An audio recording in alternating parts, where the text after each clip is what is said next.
Okay, so you're speaking to an empty room. Congrats! And nobody came. This is the event that nobody came to. So, oh my gosh.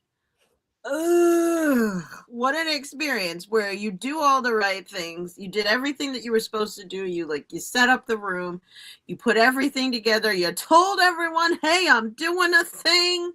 And you poured yourself into the planning and said, seats are open. And then you get there and nobody shows up. This is what I feel that like in my soul. Yeah. It's a sucky experience, and we both have been in business for a while, right? Well over 10 years. You're over 20, Mm-hmm. around 16. So we've had this experience many times over. We've also seen clients of ours go through that as well, and we're here to talk about it. And we teased talking about this last week. And Nettie, especially on your page, you posted about like, hey, we're gonna be talking about this thing, and there was quite a reaction. Like, did you want to share about that?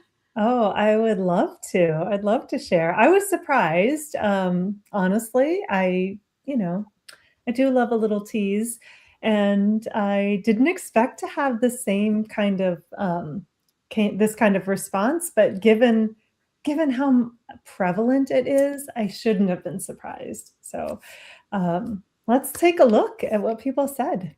Let's see. So I'm gonna pull it up here.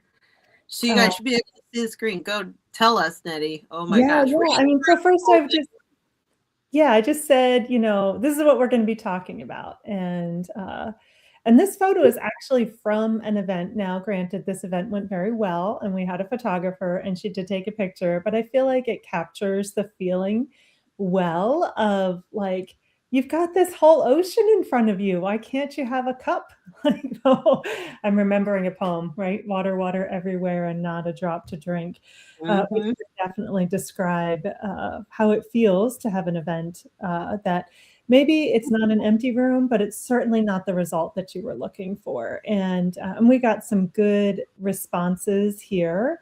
Oh, get some of this out of the way so you can see it. But yes, some good responses here. Sherry Knockman, shout out to Sherry. She says, that it hits close to home. I think anyone who's been in business long enough to have hosted an event can relate to the work and effort that you put in. And, her turnaround on this is that it turned out really well. Like in the end, what was created by that small experience was a lot of a lot of engagement, and that's factual. A smaller event can definitely be more engagement, but it doesn't take away the feelings of expecting more people. And Cynthia goes on to share as well that here she's talking about she can relate. She's trying to secure clients. There's goals set, and just doesn't have the turnout, but engagement is good. So she's reiterating what Sherry says. So keep going, keep going. We have Deidre, who I know is just such a fabulous event coordinator, and she says fabulous topic. So I'm thinking if Deidre can relate to this, then we all probably have experienced this.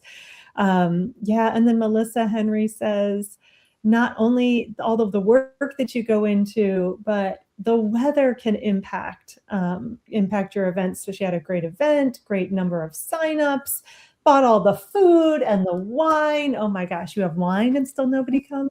And it rained and nobody showed up. So I wanted to bring this response up because even before we were sitting here in this room talking about it, just the thought of talking about it, people were raising their hand and saying, that's me. It's happened to me. And so I know if you have planned an event, you probably your first event, this happened to you, and you likely learned a lot of lessons, or maybe you're here right now and you're thinking about the event that you're working on right now, or one that's just happened, and you're relating to this experience. So if that's you, we're going to talk about it. We're going to talk about that low attendance. We're going to talk about the potential planning gaps. No fault, but just some reality about, the planning that goes into this and what's necessary to fill the event. And then how to recover, because I believe in making sure that what we share here is informative and helps you improve what you're doing. But before we do that, an introduction, I think, for the people who are just joining us. Maybe this is the first time you are coming to see the Nettie and Victoria show. And I thought it would be good that we introduce ourselves. Victoria, do you want to go? Who are you? Yeah. Who am I? Oh my God. Yeah. Well, I'm Sensei Victoria Whitfield, founder of strategicmeditation.com, where I help impact-driven entrepreneurs and leaders get and stay grounded and clear in mind, body, and business. So we really approach that by helping you increase your energy level so that you can increase your income and impact using strategic meditation and Reiki practices to really boost your business. And that's yours. Amazing. Thank you, Victoria. I'm Nettie Owens. I am with the Sapari Group, founder of the Sapari Group. I'm an executive coach. I work primarily with women. And here we help people to create their very own system of success and to not only create that plan, but to execute it for growth. We've been working in this field for over 2 decades, which is kind of crazy, but fabulous. And so if this is something that you are experiencing, if you've been looking for an executive coach to help you move the needle on your biggest goals, I'd love to have a conversation with you. Stay tuned though, because right now we're talking about that event that's either on the horizon, or maybe you just wrapped up, or maybe one from your past that you haven't let go of yet.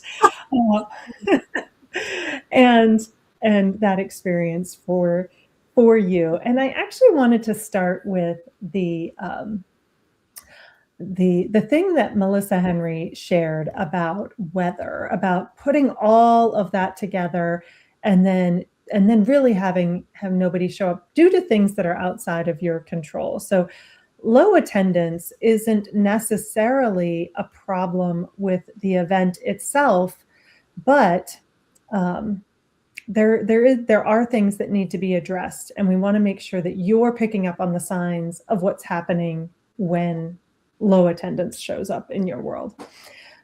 Victoria, I know we both said this has happened to us, but I'm just curious, can you think of or share a time when you put everything in order and maybe it wasn't 0 attendance, but the attendance just wasn't what you were hoping for? Can you tell us about that?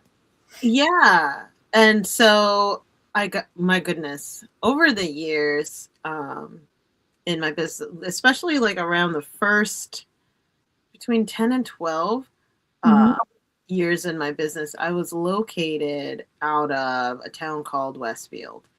And I had a few different locations. I bounced between, I think, like 3 or 4. And I started having a cadence of one event a month. And it was at the end of the month on a Sunday. I think it was a Sunday afternoon. And so these events that I would hold, I would get the catering for, right? I would have to bring from my house, like my juicer, because I was going to make fresh juice.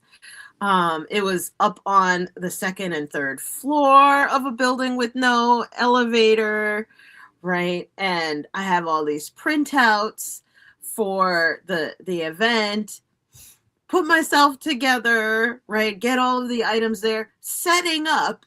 And what I realized over time is that what you need to include as a solopreneur. So this is at the time, especially a one-woman show, you have to include the setup and the takedown in your energy expenditure, as well as the hospitality on top of delivering the material of the event. So all four of those things was the energy exertion. And so when people who had put their money didn't show up, it made me feel like, oh no, I can't deliver. Like I'm denying them their money's worth because they didn't show up. And Yeah. so, which is crazy. And at first when that happened a few times, because life happens, maybe someone gets sick, or maybe they have like a celebration that they didn't know, etc. At first I used to take the hit of it, of like, oh well, I'm so sorry, or I could train you one-on-one in the thing, or oh, let me give you like a free session to make up for it because I didn't do my job. What the toxic mindset, the Right. people-pleasing mindset that I was coming from at first. But when you have a cadence of events, eventually you're like, I ain't got time for that. Like you can do that once, but you can't do that every single time. So eventually I learned from that experience of lifing, as beautiful Sonia Bethea Williams would say. I learned that if someone pays and they don't show up, then it's not on me that they didn't show up. It's on them. And that took, to speak like one of my brothers, took balls to honor the fact that, that was a formal commitment. This is a business. You signed the dotted line. You didn't do it. And there was no fine print that says, oh, this can be applied as a credit later on. Right. I love that you're bringing this up because it wasn't even something that I was thinking about, but it's so true. I cannot tell you how many times I have felt guilty because someone didn't show up and then they asked for a refund or, like you said, to apply the credit forward.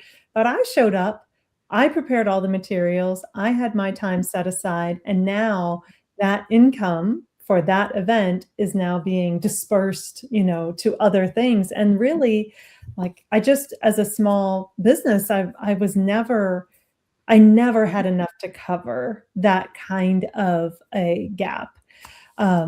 Something that was very frustrating to me, I used to host an event twice a year called Momentum Live.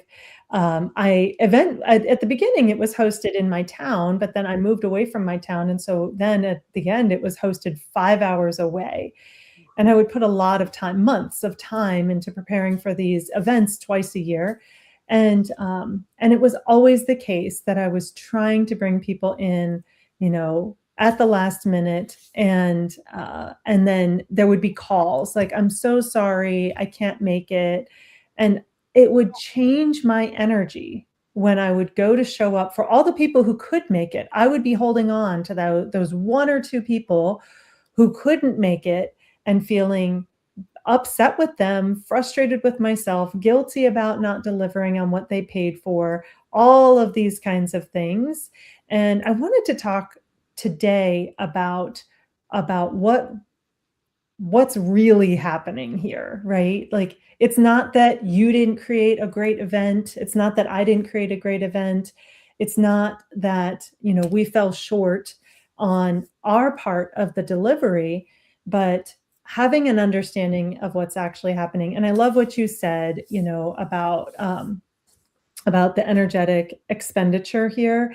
And I'm also reminded of something. Gosh, I want to say it was like 10 years ago. I heard somebody say, you would not call up Beyonce and be like, you know what? I'm so sorry. I didn't make it to your concert. Can you refund my money? Can you even imagine? Like, no, you bought the tickets and so you didn't come. So sorry, but we're not going to do a replay. There's no recording. you were signing up for this event at this time. But I think sometimes as small business owners, we doubt ourselves and the value that we're delivering. And so we want so much to, to not just to please, but to really serve other people. And so we will take it upon ourselves. If we weren't able to serve them, now we're trying to figure out how we can fill that gap. So if the problem isn't us, if the problem isn't, we're not delivering a great event, what is going on, Victoria? What do you think?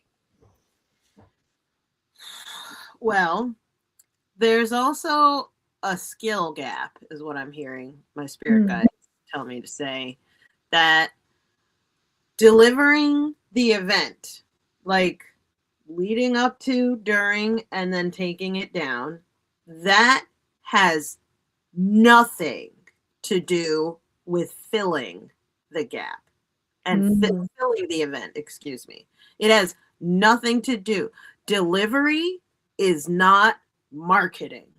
Yep. And this to this day, not for nothing, I myself am still working on this, because as an artist, as an expert, as the business owner, my joy is delivery. I love being able to serve my people, to your point. Yeah. And that has pretty much nothing to do. It is a completely separate thing from marketing. And sales. Yeah, marketing and sales, 100%. These are different skill sets. And so just because you're passionate and you're an expert, you're really good at, you're available, you love what you do, like they say, do what you love and you never work. You never work in your life. Dear God. That's not true. Ask any mom. She can be doing what she loves, but that should still work. Oh my gosh. That is such BS. It's the craziest BS. You still need to develop the skills around being able to deliver in the first place. Like motherhood, I'm sure you had to develop skills for taking care of the kids, setting your body up for the delivery process, and then afterward, there's it's not just there's a baby. All right. Well, some people go that route, but to each his own, or own, I guess. Like understanding that it's not so there's an element of like it acts of God, right? Rain, etc. It's not your fault. And not sharpening your saw, not implementing, not having the marketing calendar and working it and executing on it, that is your fault. And it's okay to have things that you have control over and can improve.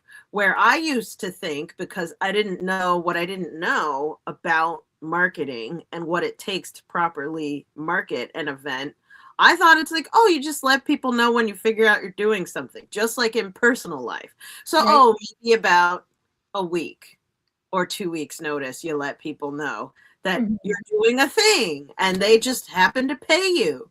Whereas in business, that's not true. You need 3, 6, or even 12 months to properly market an event and fill it. Like it's more like marketing a movie than just to get together. Does that make sense? Yeah, absolutely. Stu McLaren talks about this, about runway. You need runway when you are launching anything, whether that is an airplane, a new product, or an event. And an event is basically a launch. And when we think about it that way, we probably start to wrap our heads around, we can't just go out and say, I'm selling water bottles now, and expect people to buy them without having created the structure around it. You've actually mentioned a number of structures so far. You've mentioned, I'm going to kind of start at the beginning. There is the development of what you are going to host, right? The event itself. When is it? Where is it? What are you going to share? Who's invited? How is it going to be? What's the agenda? All of those kinds of things. Then you have the marketing and sales. That is filling the event, making people aware that it's happening, and then asking them to come and join you. And this might even be free. Like, you can totally do this for free and still need all of the structures. So something to keep in mind, your free event isn't free for you. You're putting a lot of money into the development, the marketing and sales, the delivery, and then the follow-up. So just because that dollar amount for the person attending is zero does not mean that it's zero for you. And if you are not considering all of your expenses, then you're quickly going to be frustrated by the outcome.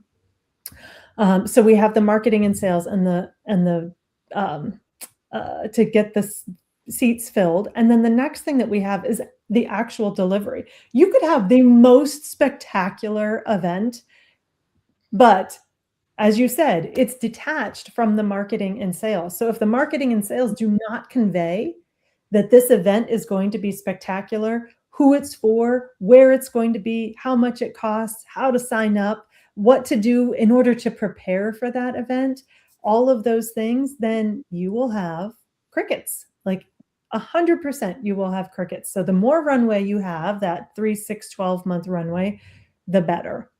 And then you deliver, and that takes its own machinery, right? You have to show up.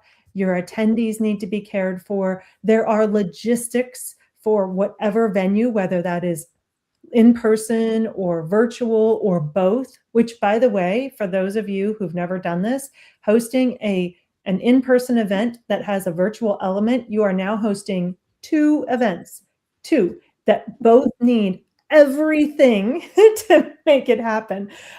So that is a complex mechanism. I've definitely steered people away from doing that if they did not have the finances, the resources to make that happen.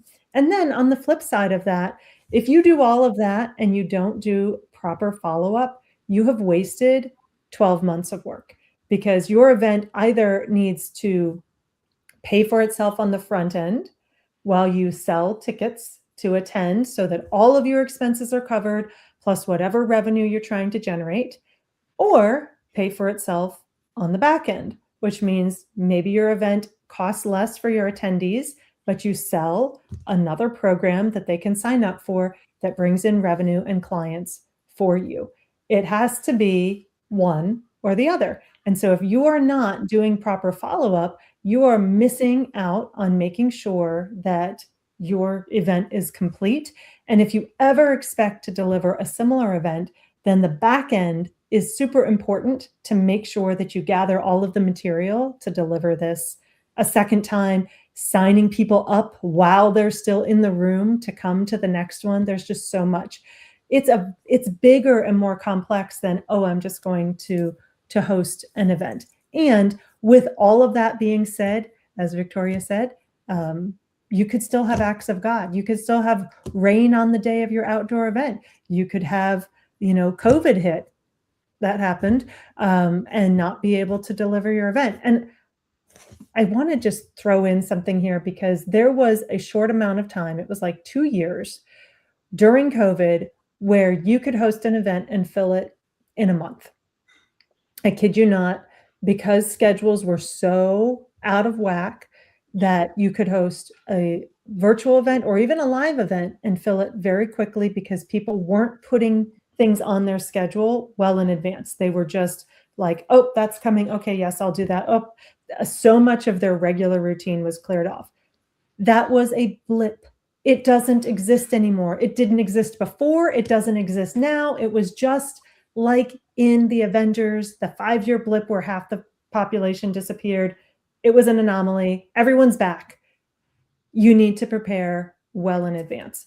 So we've talked about, what low attendance actually means is that you didn't do the work on the front end or the back end. It is very likely that one of those 2 things didn't happen, and you considered your event just you showing up that day and delivering at an exceptional level. So how do we address that? Is we create systems around both ends, and we work on those skills of marketing, sales, development, all of the things that need to go into it. We work on those and develop them, or we bring in people that know how to do that. Yeah. Oh, 100%. And this is so what I love about what you just outlined there, Nettie, is how we're looking at understanding the skill of marketing and sales, and also systematization around and within the entire event. And I also want to give a shout out to a comment that came through as we were speaking. So La Domina Rock says, "What do you do then? I don't know. I'm not there yet." And so this is, I think she might have popped in a little bit later on the live stream, where we're looking here. We're having a conversation around like, nobody came. What do you do? And so I want to like welcome that question in of like, okay, so what do I do to recover, to regroup? Right. How do I turn over a low turnout event and make it, not just a learning moment, but I'm like, I want to share something about how to make it profitable, because in previous events I've had where there was low turnout rate and no turnout rate.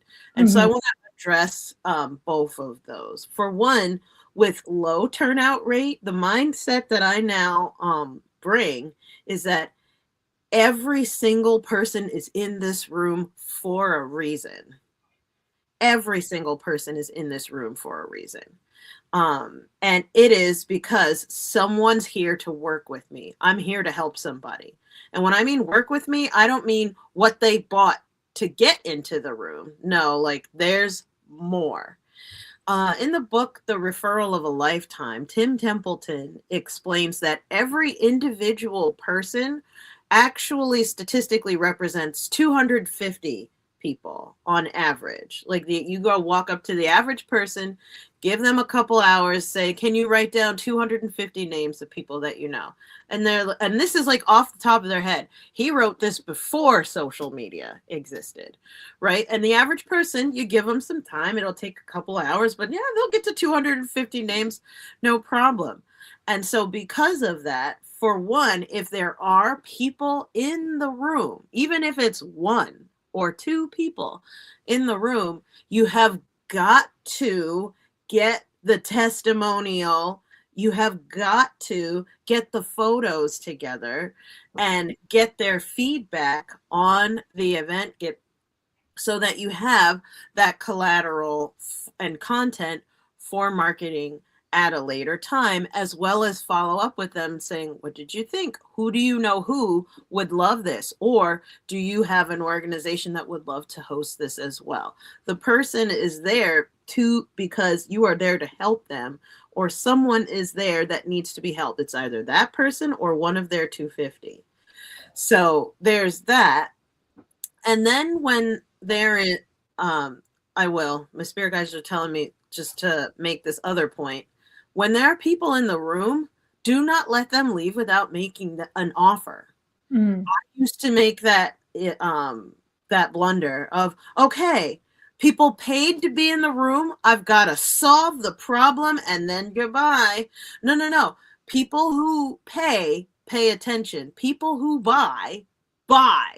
So if they liked this one, they're going to want another one. Or if they gave you some money to come to your event for this, they're going to want to give you some money to do something else with you. So never leave an opportunity of someone paying to come to an event with you, or even not paying, honestly. If they have invested their time in lieu of their money to be in the room with you, they're still invested. So never leave an opportunity without making an offer. So that was a huge one. I didn't want to not say that before getting to then, okay, if you have, instead of a low turnout event where you take the photos of everything, get the video together of, so what did you think about attending this event, blah blah blah blah, or oh, let's take some time to write up our testimonial or story of like what was your greatest insight, or etc. Get the marketing material out of the setup, right? Your makeup's done, your hair's cut, your beard is shaved. Take a friggin' picture, take some video. And while we're at it, that leads into then my from low turnout to no turnout. What do you do when nobody comes? But you did. You came to the event. You got looking spiffy. You set everything up. You did your due diligence. It's time for you to do videos, audios, photos, live streams. Milk the crap out of the fact that you may have even paid for that space, but no one's there. Go ahead and ask some staff, like, hey, can you come and sit in the seats here? I want to take some photos. Or could you help me film this over here, etc. Or many times on retreats when no one has shown, for me, my thing is, oh, I'm here to serve. So if people aren't showing up in person, I set aside the time. I'm hitting the go live and let me do whatever I can to teach and share on the topic, and then start marketing the next thing that's coming or the next step in working with you. It's never a failure.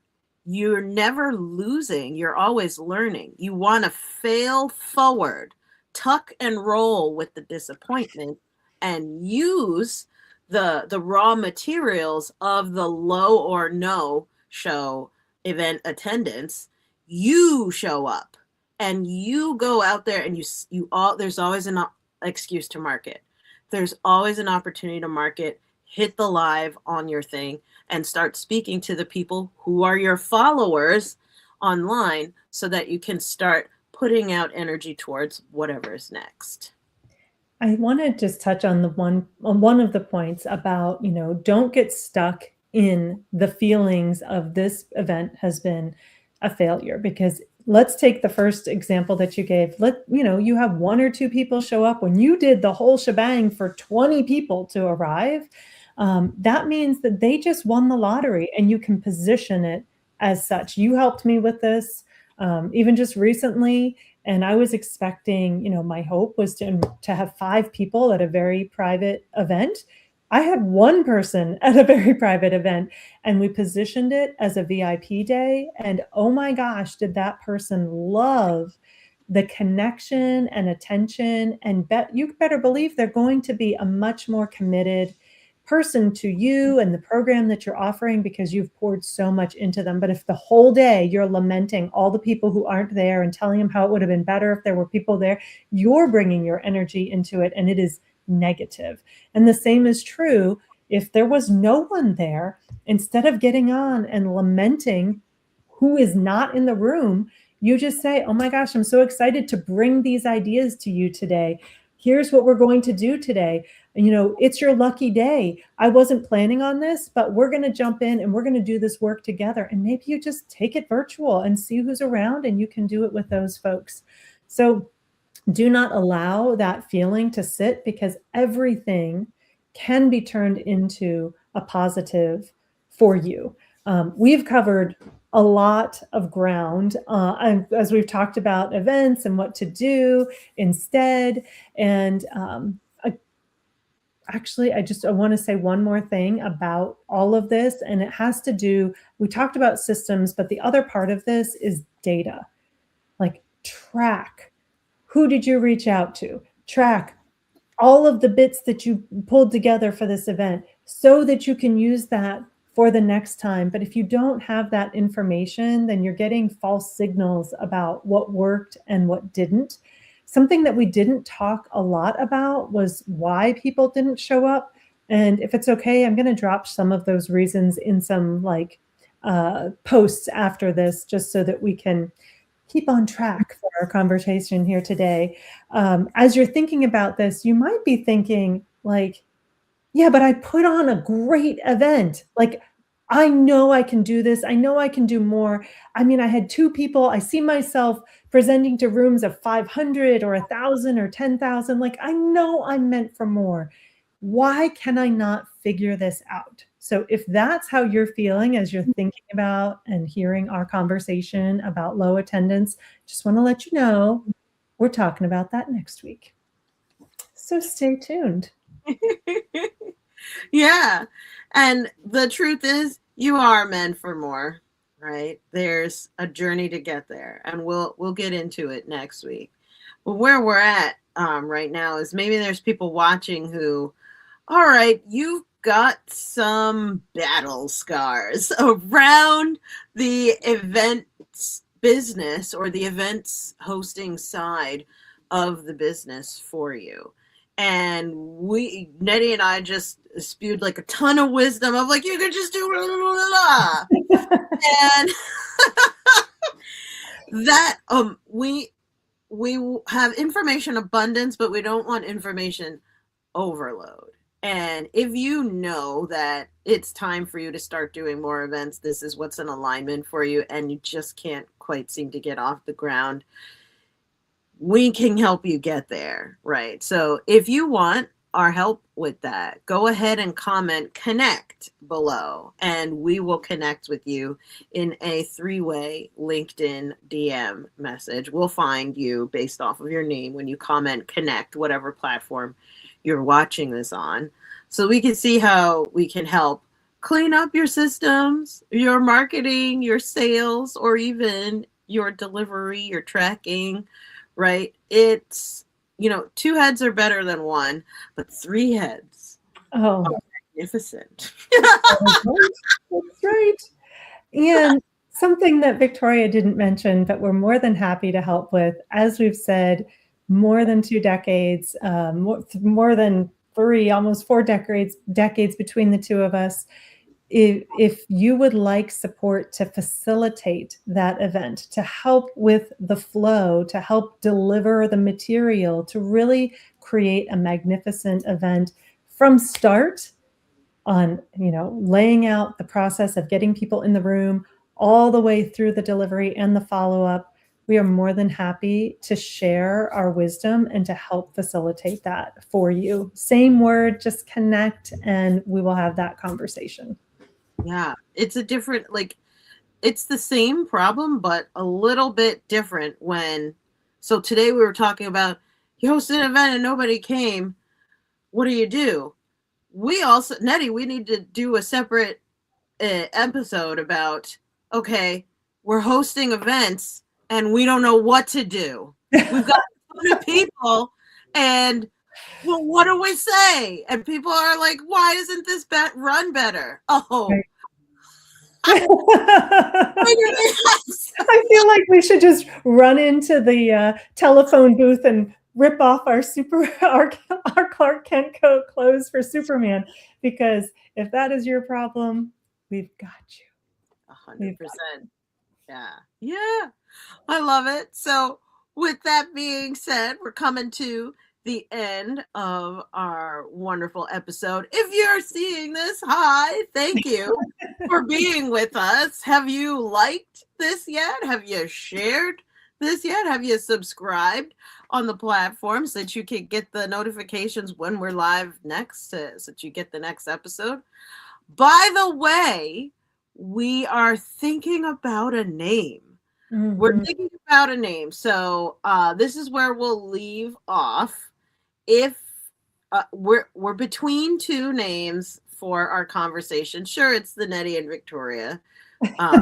But we're thinking either we're calling it the Plan to Lead podcast. So that's option A, or option B is Wake Up Women Leaders podcast. So if this is turning into a podcasty thing, we're just 2 brilliant women talking.